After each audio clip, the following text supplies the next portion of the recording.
Welcome to Rajyath home cook. புதினா தக்காளி சட்னி. புதினா தக்காளி சட்னி செய்யறதுக்கு தேவையான பொருட்கள் பார்க்கலாம்.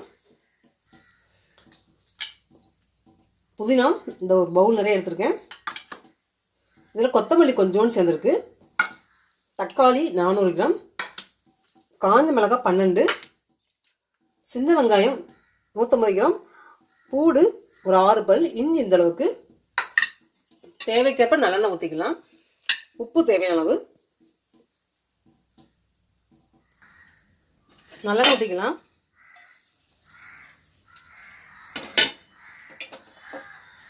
காஞ்ச மிளகாய்,